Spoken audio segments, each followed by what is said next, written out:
Well, good morning, folks, and thanks for joining us for another Friday morning practice. And welcome to Willem, who's a glutton for punishment, coming back for more. Thank you so much. Yeah, we're going to have a bit of a look at some Chen style today. I've been asked for a nice, gentle class. And I like the sound of that, so come on forward, Will. Don't be shy. Good, let's take right hand and fist, please. Left hand straight, pull back the thumb together and press forward. Ha. Not sure how. Not sure how. Thank you. Okay, folks, so a little warm up, please. Let's begin with the vertical spiral. So we are turning in our center into the four corners and allowing that spiral to flow up and down through the body. You can relax the neck a little so that movement can flow through. But think of like a flexible bamboo, that there is some structure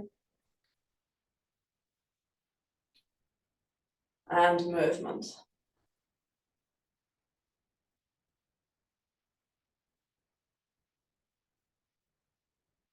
And let's pay attention to any sensations. This really is an exercise all about feeling the interconnectedness, that everything moves as we move from center.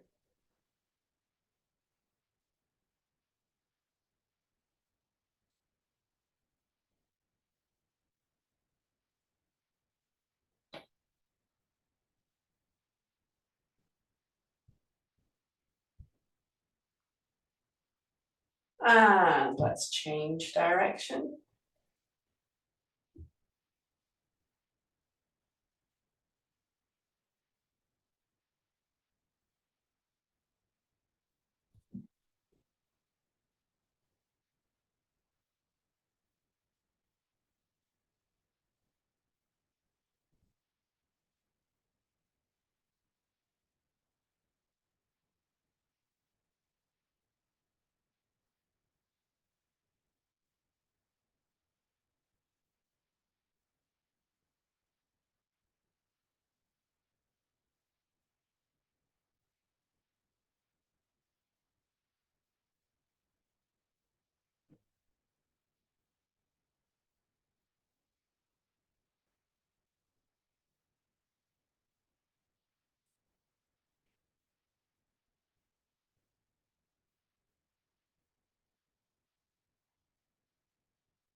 Very good. Let's bring everything gently back into center and taking the weight onto one foot, bringing a spiral down through the leg.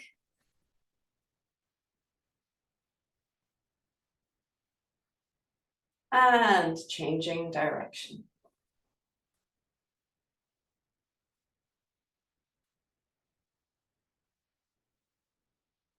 Good, having a little shake out, and on the other side.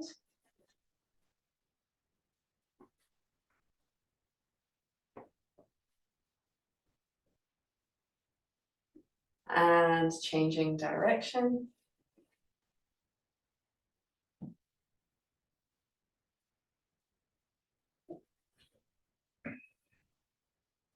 Lovely, shaking out. Let's open our stance. And we'll sit back and down, and we're going to the four corners.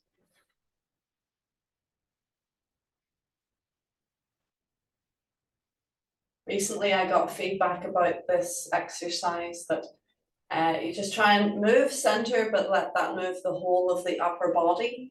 Whereas before, I was just really focusing on the center moving. And by doing it this way, we build a bit more strength and structure in the legs.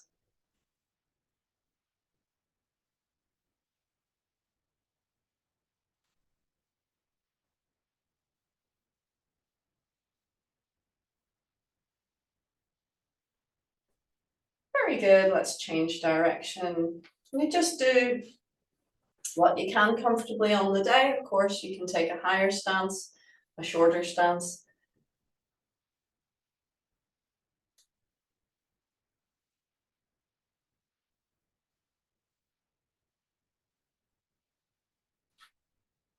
Good, lovely. Well done. Let's bring the stance in. And this time we'll just go into the figure of 8. So we feel into the big toe, to the little toe, round the blade of the foot to the corner of the heel. And then to the opposite foot, big toe, little toe, round to the heel. Good. And breathe into it. Remembering to keep the feet planted.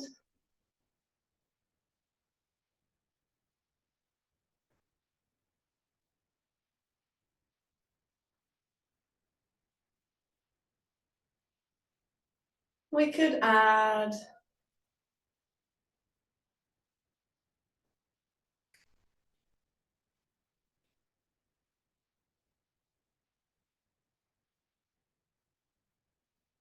similar to Chen Faku's turning movement.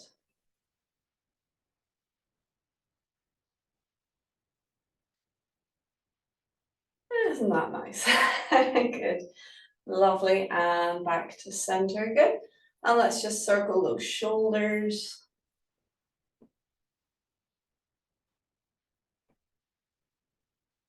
And change. Are there any warm-ups or stretches you would like to do today, Bill? No. You're the boss. Yay, I'm the boss. Sometimes I like to just go, hey, what will we do? All right, so let's float up, please, through the top of the head. And a nice deep breath, lengthen the spine, breathing out over to one side, and we'll do our little twist and shake. I do have a little request. Maybe Oh. some things to improve balance, just physical balance, like one-legged Yeah, okay. postures. Right, okay, yeah. Any particular postures? No, okay. Improve balance. Breathe. Okay, float up. Over to the other side, breathing out. There are a myriad of tips and tricks to improve balance. We've probably gone through them all before. But it's a case of finding which ones work for you. And sometimes, you know, if one doesn't work particularly well, we move on to the next. Good. So let's float up, breathe in, and relax out. Let's do a little bit of a shaky shake with the leg as well. So we'll plant the balls of the foot. And this time, rather than circling, we're just giving it a bit of chaotic twisting and shaking. And see if we can get the muscles to wobble and melt. We've tried different kinds of wobbly, shaky shakes. See what happens. Yeah, good, lovely. And shake out. And on the other side, plant the balls of the foot. I actually extend the leg forwards a little bit. I find that makes it a wee bit easier. And now my focus is on just stimulating the leg in such a way that I can get the muscles to melt and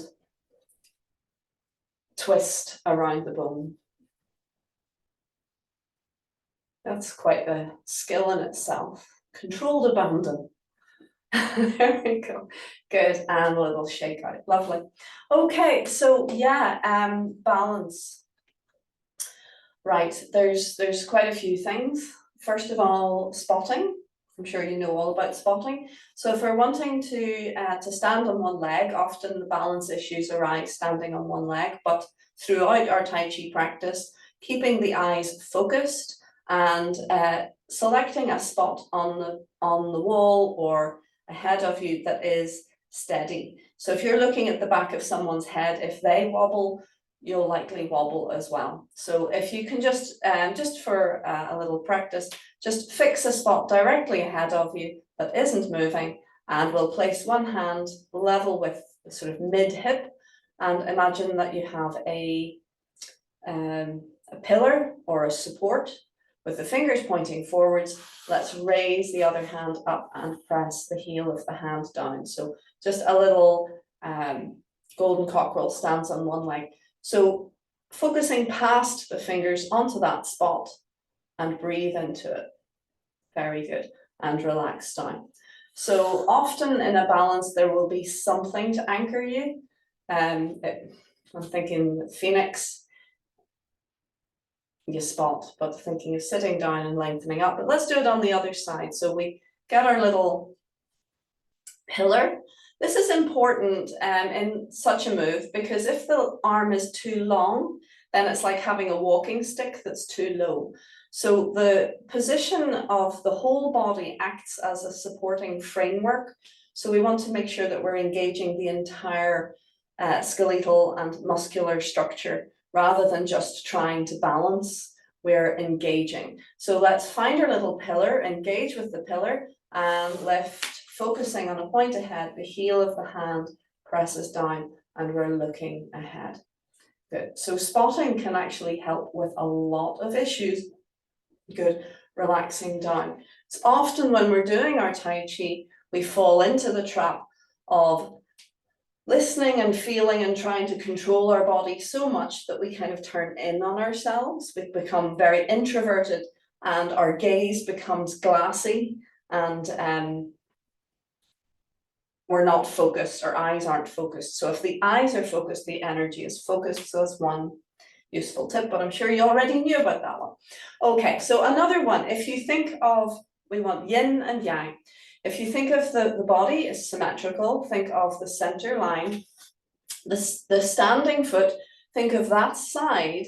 If you think of those muscles that run up and down either side of the spine, the erector spine, now, we think of the muscles on the side of the supporting foot as sinking down, and the muscles on the side of the raised foot as stretching up. So you're splitting your body in half, basically, and the supporting side sinks down and the rising side floats up. So you are creating yin and yang within the body, so that can be very useful and give you instant feeling of balance.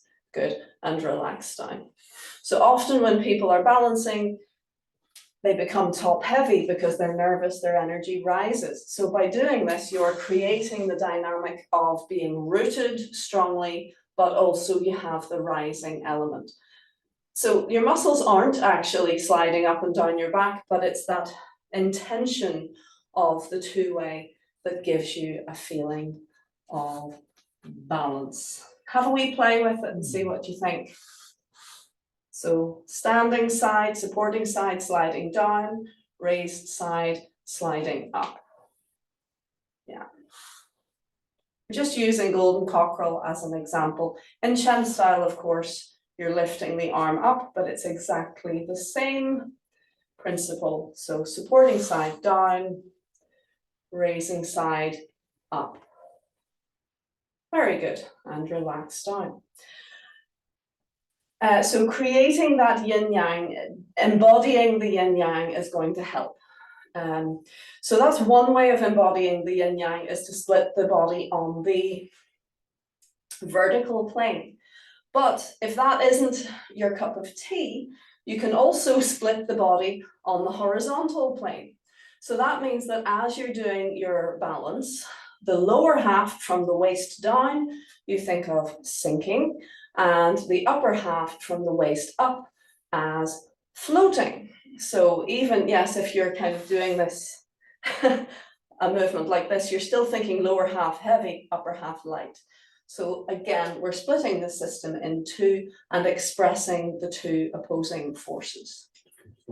Yes, so yes, exactly. So for the likes of your Phoenix greets the morning sun, we're sitting the tailbone back and down, and we're floating the arms up, forwards and up, and the top of the head forwards and up. So we get that lovely two-way stretch, so it is nicely balancing. We get that feeling of just things falling into place without having to fight or push. Yeah, very good. Yeah. So that's another method. So spotting using your eyes, splitting the body in half, the raising side floating up, the supporting side floating down, or splitting the body in half, lower half sinking, upper half floating. Yeah, so there's a few wee techniques. Other than that, I think often balance issues come along with the likes of spins.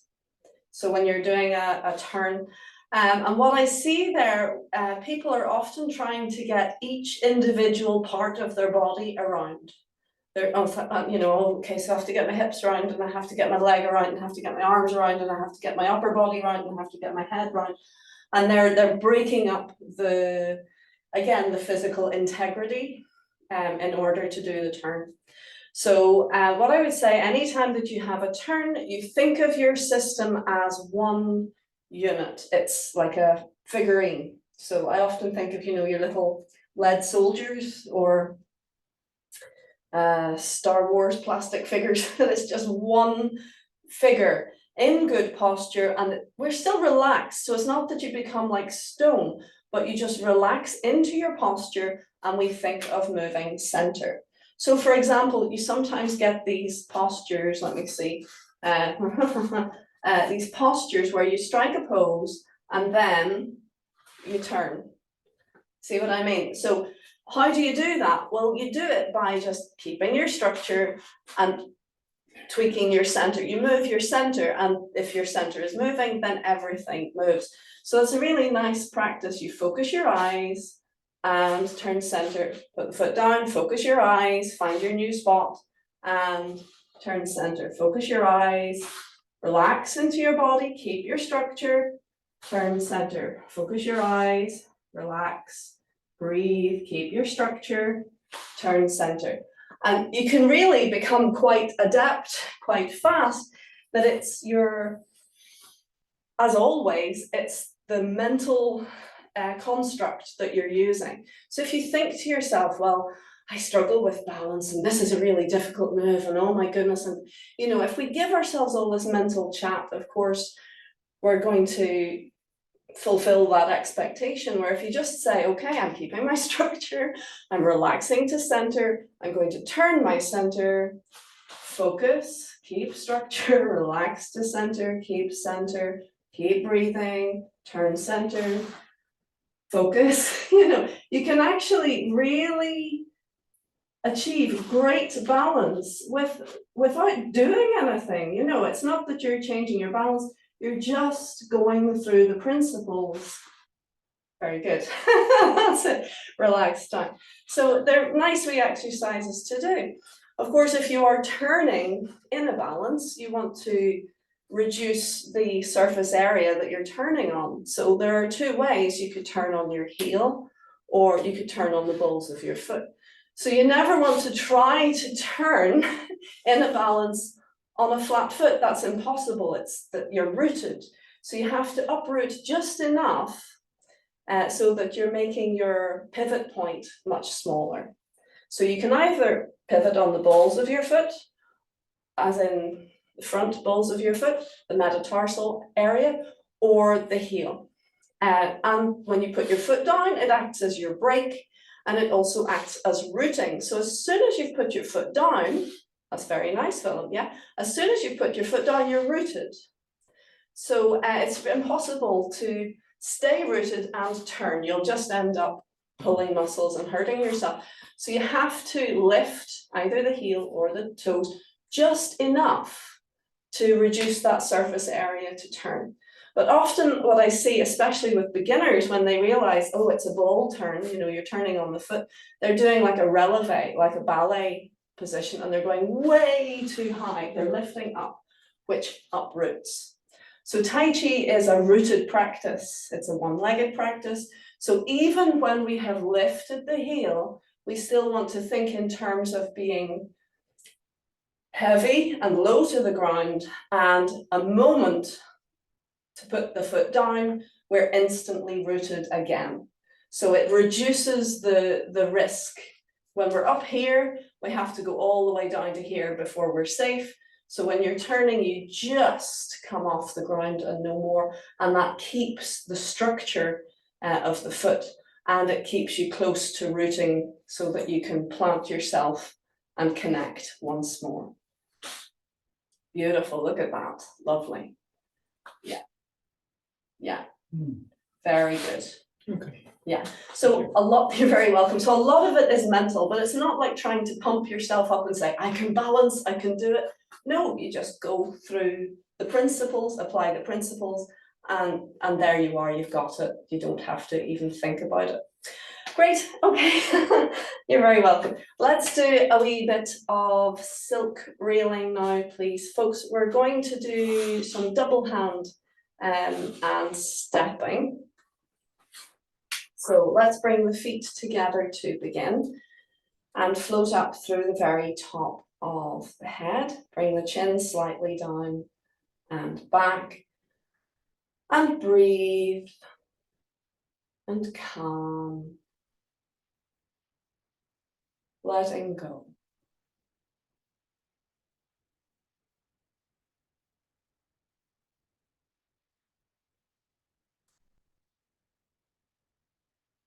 Let's gently lengthen the fingers down. Release belly, hips, and knees. And we're going to turn out. So if I'm mirroring, you're lifting your right toes and turning them out by turning your center. So that is just what we've practiced. By keeping your structure of your whole body, we're turning from center, that turns the body. So we're not isolating body parts. We're not turning the leg, we're turning the whole unit. Just have another wee play with that. Lift the toe and turn. There's your structural integrity. So it's easy to balance. We release belly, hips, and knees, and we float the arms up. Now the hand closest to the front of the room faces up. The hand further towards the back of the room facing down. We step open and forwards. Good.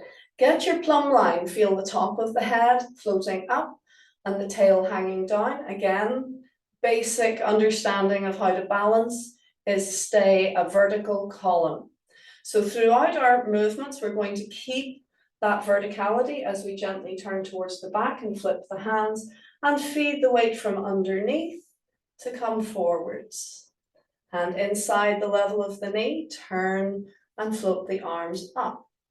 Feed the weight back, hands come in front of the shoulders, and turning from center, release down.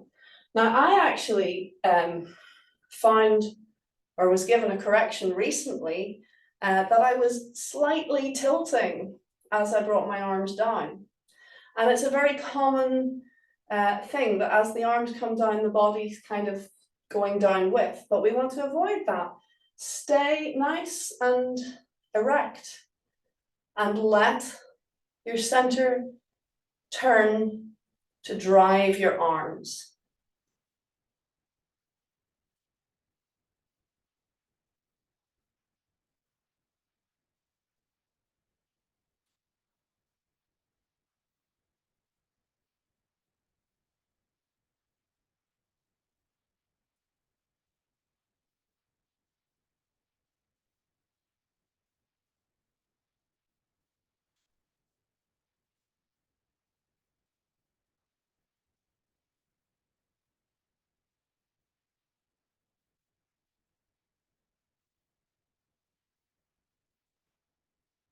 Good.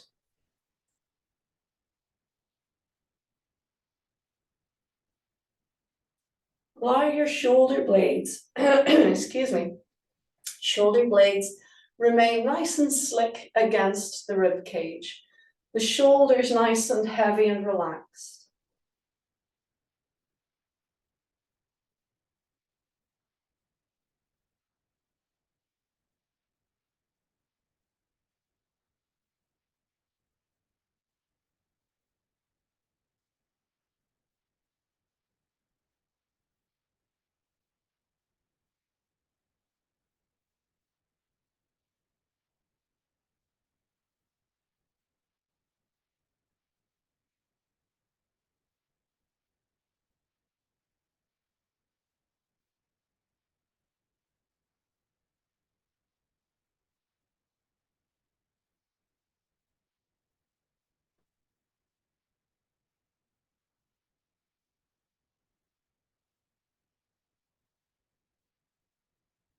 Feeling into the cup of your hands, the Lao Gong points.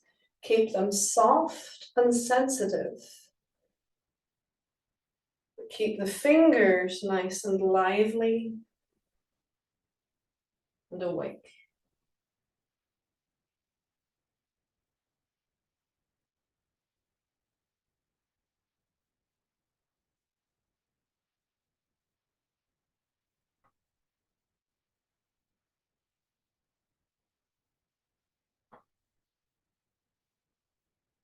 Good. Right, in our next movement, we're going to bring the back foot forwards to bring the heels together, and we'll rest there. Well done. And close. Good. I'm losing my voice. I'm sorry. It's just going. So what we're going to do now, we'll do the same movement, but we'll add the stepping. Everybody who's actually present in this class knows this of old, but I'm going to just reiterate just to remind us what we're doing. So we're going to step forwards with an open step. And as we feed the weight forwards, we're going to bring the back foot in and bring the heels together. And then we turn to feed the weight back and step open again. And feeding the weight forwards, we bring the heels in. Good. Now, depending on the space that you're practicing in, that may not be practical. And if you're in a large room full of people training, we might end up bouncing off the walls if we do that. So there is a variation in the same step, where instead of turning to the quarter, we turn to the side. We turn 90 degrees, relax down. And when we do that, then we step directly forwards rather than with width, and the front toe can slightly turn in, slightly in. So actually the angle of the hip and everything is the same. We've just rotated the room around a little bit. So your foot can slightly angle in at all times when you're doing this practice, but not a lot, just a little bit. Okay, so Willem, why don't you come and we'll do it together, walking up the room, because it might, might be a bit. Yeah, okay, so we start at the back of our space, we float up through the top of the head, the chin slightly down and back. We take a nice deep breath and calm and release and relax through the body. A little mini Wuji. Good. And we're going to lift the right foot and turn out, and let's do the quarter. Yeah, so we relax down and release belly, hips, knees, floating the arms up. Hand closest to the front facing up, closest to the back facing down, and we step forward. So we're giving some width. Okay, so let's turn towards the back, flip the hands over, and we feed forwards. When we're halfway, we bring the back foot in. The weight stays on the front as we roll up, turning the palms, feeding the weight back as we untwist to release and step. Good, and continue. So remain upright, feeding forwards and step and float up, feeding back, release and step. And always we want to step when we're halfway. So when we're halfway shifted, that's enough that the front foot can take the weight. And when we've halfway shifted, that's enough to begin to step. Good, circle down. So you can see in our wee space, that vertical stepping, within a few steps, we're out of space. Good, relax down and forwards. Good, and rest. Lovely. So let's do the same practice on the other side. We'll do the static and then stepping, and then just for the joy of it, to give us plenty of practice, we'll then try the 90-degree version where we're stepping directly forwards. The thing about silk reeling, it looks basic as anything. It is in a way basic as anything, but it is absolutely at the core of all of our Tai Chi practice. So it is kind of the preparation before the meal. If you keep preparing good food carefully before the meal, you will always get good results. Whereas if you've made a lasagna once and you go, yeah, I don't need to do the preparation, I know how to do that, it's not going to be a good lasagna next time. So let's have a go on the other side. So we're going to float up through the top of the head and release, relax gently down.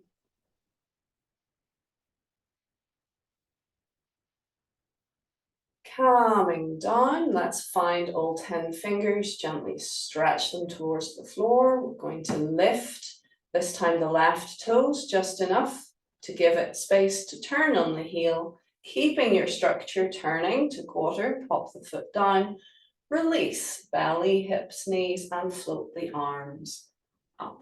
So now we're going to step forwards with a bit of width. Good, the front palms facing up to begin, the back palms facing down. We turn towards the back foot, flip the hands, and off we go.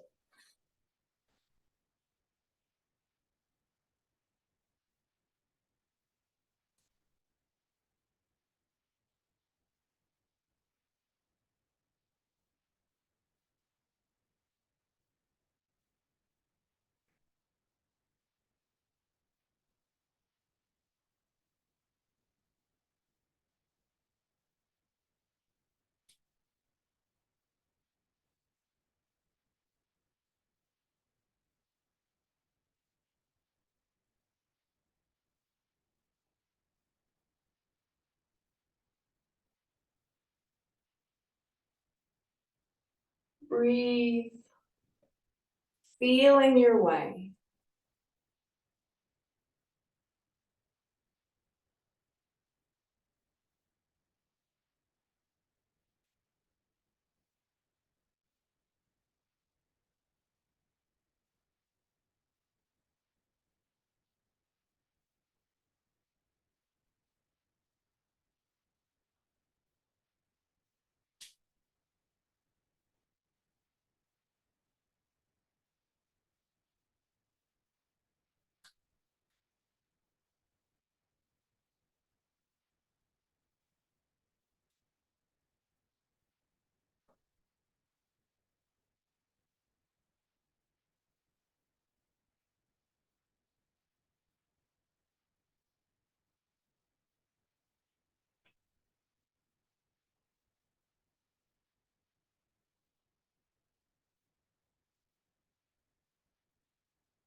Good. Can you feel that interesting little dynamic of yin and yang?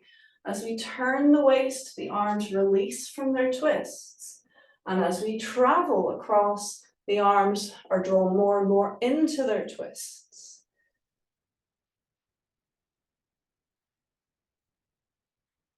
So as the body twists, the arms release. As the body travels across, the arms twist.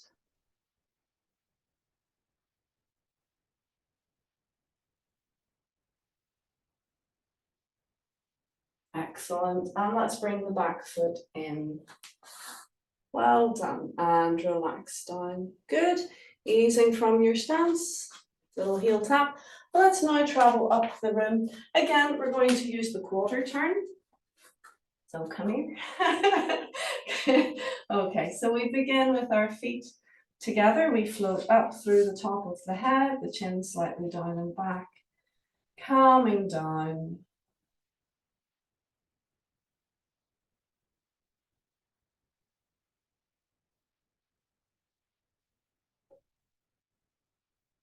Finding all 10 fingers, gently lengthening them down.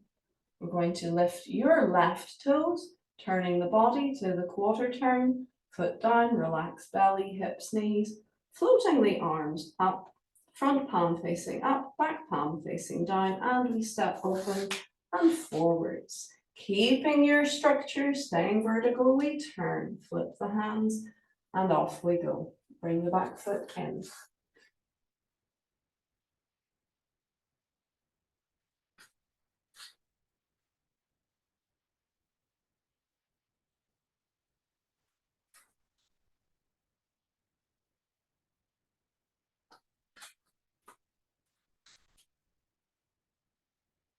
So the front toe can be slightly turned in.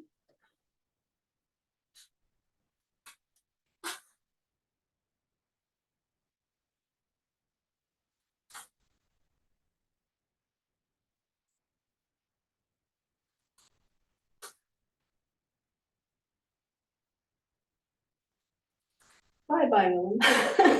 And rest. Well done.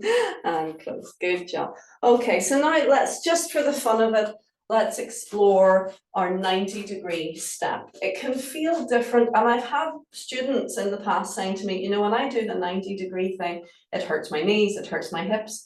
And I'm thinking, how? I think, again, it's a mental thing. Because they're doing 90 degrees in their minds, they're thinking that it's a deeper angle, but it's not. You're just turning the room.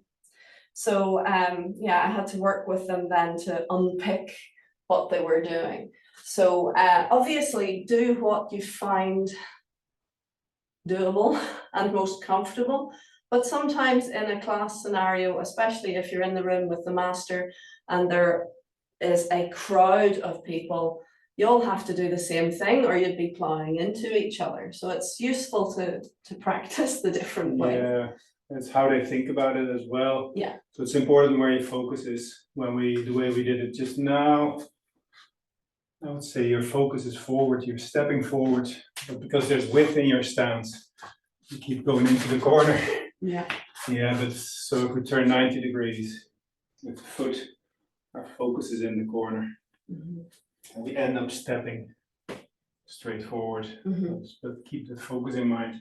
Maybe they were focusing to the front. Just overdoing it, yeah. The corner. Yeah, that's it, that's So, it. yeah, there's something in the... It really is, it's all in the head, isn't it? I mean, this is a physical practice, but it starts with the mind, it starts with focus. We call, in Chinese, it's Sin. There's Jing, Qi, Sin. So the focus informs the energy, the Qi, and the Qi informs the physicality, or Jing. So yeah, absolutely. So let's try. So we have our feet together, we float up. The chin slightly down and back, and breathe.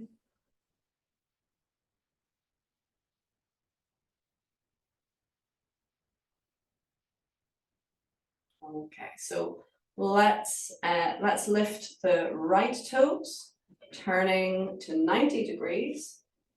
I know I'm mirroring, and release, relax down. So belly, hips, and knees, float the arms up. So we're starting the same way. Front palm facing up, back palm facing down. We're going to step directly forwards towards the screen. Good. We turn towards the back, flip the hands and feet forwards. Shoulder, elbow, hands, fingertips. Bring the foot in, heels touch. Turn towards the front, float up. And rolling back, step. Again, the toes can slightly turn in, that will help. Release, relax down, and keep going, please.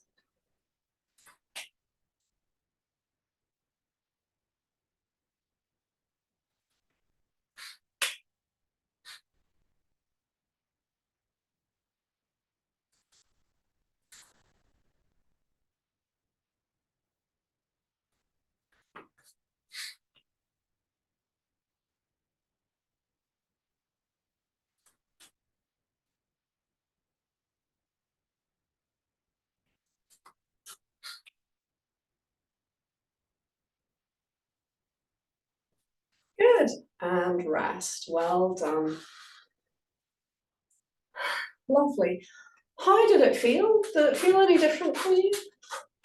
No, exactly. If you have the mindset that it's exactly the same, and you're taking that little precaution of the foot slightly turned in, there is no difference. It's just fitting it into a space. So if you have a galley kitchen, or if you have a corridor, or only a very narrow space, then you have to do it this way, otherwise you'll be bouncing off the walls. So let's give it a go just on the other side, and then we'll maybe get into a wee bit of form. Okay, so we float up and relax down.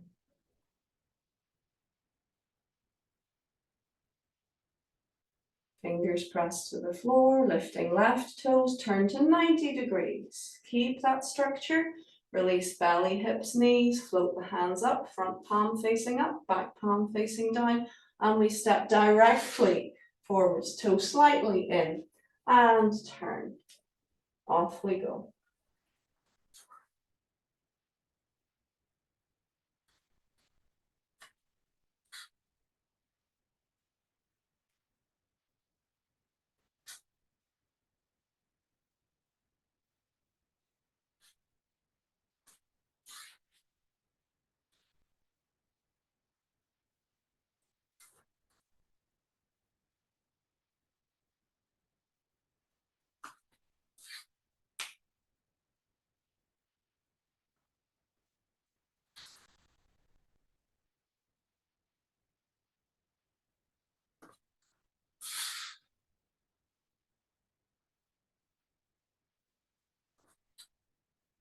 Good, and rest. Well done. Lovely, good stuff. So, yeah, yeah, we are our faithful cat servants. Good. So, hello, voice. Hello. What a good voice. What was I going to say there about this practice? Yes, it's deceptively hard work, that we are continually moving our bodies when we're doing silk railing, but we should be relaxing, breathing, and feeling our way all the way through. Hello, are you stuck outside? So it's a great little workout, but very nice if you're feeling a wee bit delicate. It has that predictability, you know what you're doing, you're going through a gentle phase, and it has that slightly hypnotic, rocking, repetitive tendency. So remember to keep your wits about you, keep feeling and listening to your body as you do your practice. And actually, the very practice itself will inform and educate you as to the better way of doing it. If something is hurting, that shows that it's not quite right. It's not that your body just isn't suited to it, it's just something isn't right. So if you're in discomfort, adjust. And almost always you can really make progress within yourself doing that. Obviously, having a teacher to hand and giving a bit of feedback is also very useful, and you can make much quicker progress with a bit of feedback from a teacher as well. But there is a lot to be gained from just repetitive silk reeling, getting into the flow, and it's very strengthening. Good, okay, so let's do a wee bit of form. I've been looking at part 3 recently with some of my classes, so I think that might be quite nice if we do part 3 of the Lao Jia Ji Lu form. It's, yes, I'm getting thumbs up, lovely. It's nice and floaty and gentle. It's technique rich, but sort of mellow for the system. So, happy enough to do that with us? Okay, and we'll try not to tread on the cat. Yes, good cat. Okay, so we go from the punch. The punch starts facing the corner. So we'll just bring our feet together for a moment, just a little moment of wuji, just to prepare.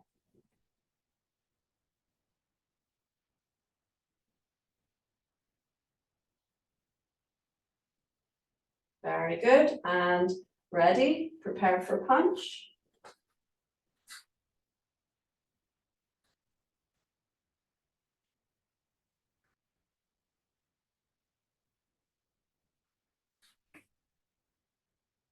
Part 3.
let's move across.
And that's the end of part 3. Well done, lovely. Relax down. Good job, easing from your stance. Nice, yeah. Okay, let's do it again. Let's do part 3 one more time. Yeah. Yeah, it's a bit crowded maybe. Okay. Me? Yes. Okay.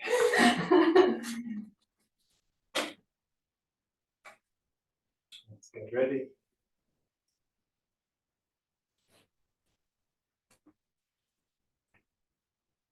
And prepare. Punch.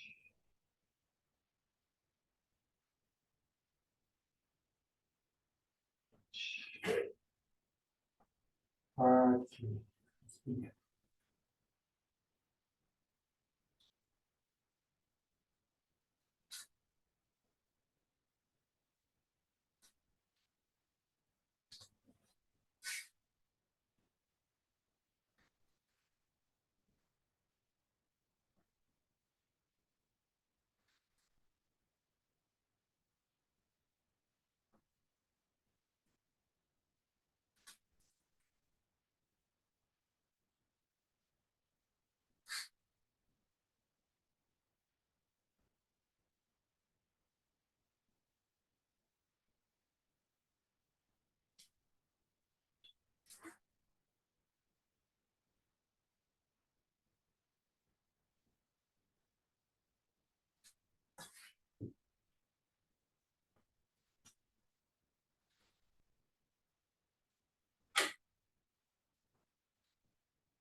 Move.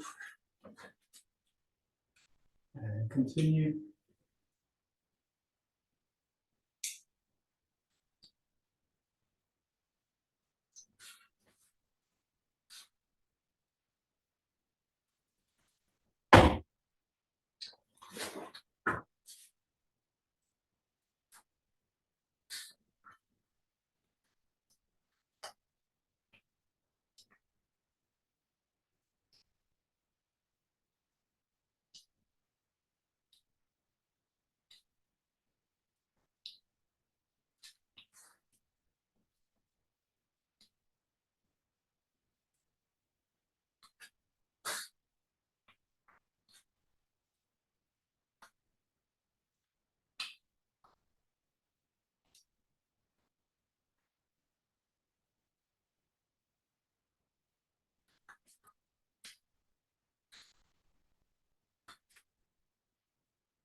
Maybe closing down.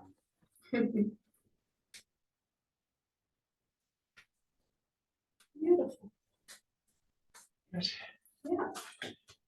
How did it feel? Do with more work.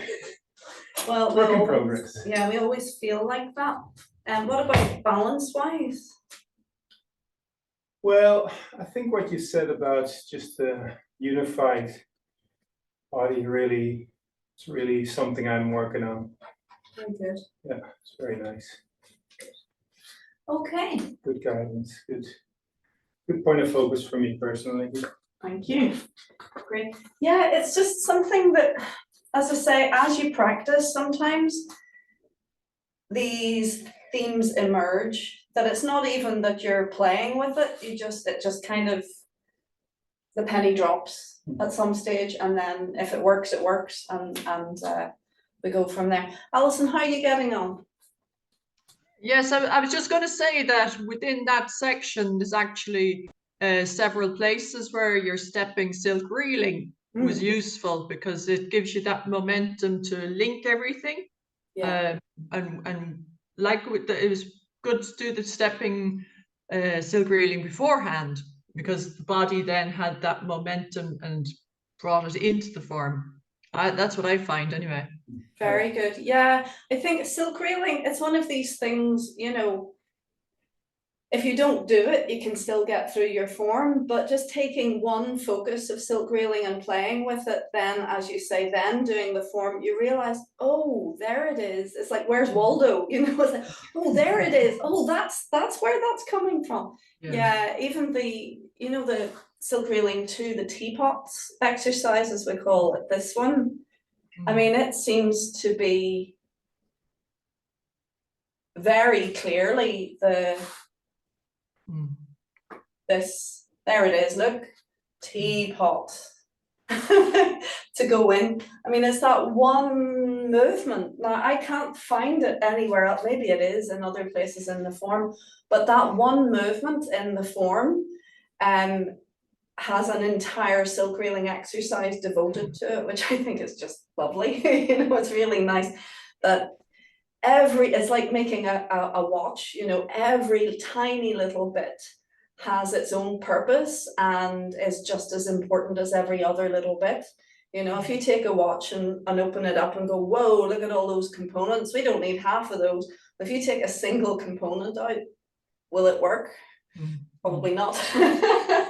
So yeah, it is nice to do. It's the sort of deconstructed Tai Chi, but silk reeling in itself is a nice practice that has a rhythm and a flow to it, that then when you go back into the form, not only can you identify it, but you can flow through it, rather than trying to, you know, construct every aspect of it in situ as you do the form. That's too much to ask.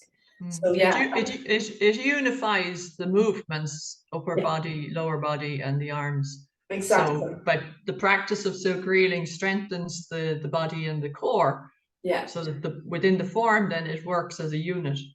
exactly. Yeah, that's always very worthwhile doing. And it's one of these things, we all know this stuff, it's just on a day-to-day basis we have to kind of cherry pick. Unless we have 2 or 3 hours to do our Tai Chi practice, we might not do a bit of everything. So often silk reeling gets left behind because we're focusing on form. But to come back to silk reeling, it really deepens and embellishes and fortifies both our bodies and our connection with the practice. So we better warm down. Yeah. It's a nice wee class. It's good. Often when you get, as I say, advanced folks or those who have done a bit more Tai Chi, we tend to look at form, but actually a few weeks of silk reeling might just hit the spot. It's all in the form, but it's good to do it separate as well. Yeah. It really is. Yeah. Practice the basics. Yeah. Let's go down through the legs.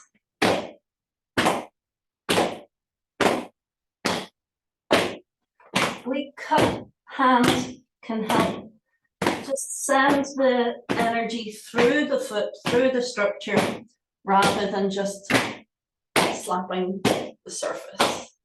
Good. And let's go up the body. And again, we're going to lift and pat under the arm. It's a nice one. I recently had a client who could barely move her arms, dear lover, for arthritis. And it really brings it home. Use it while you can. Good. And let's come back down the arms, down the body. Lovely. Well done. And a little shake out. Well, hopefully we fitted the remit today of nice and gentle. Let's do a wee bit of heel taps and just let everything go nice and loose and wobbly. Unified body wobble. A unified body wobble, yes. A collie wobble. Let's stand, please, and listen to the whole system. Breathe into it.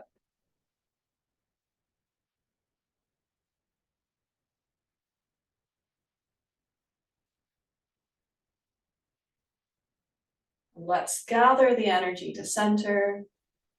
Hug the elbows in. Breathing and feeling into the belly.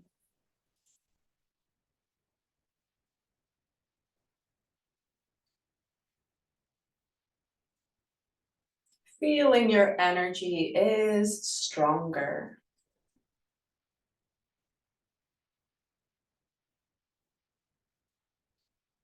Lovely, well done. Relax down. Well, I really enjoyed that. That was fun.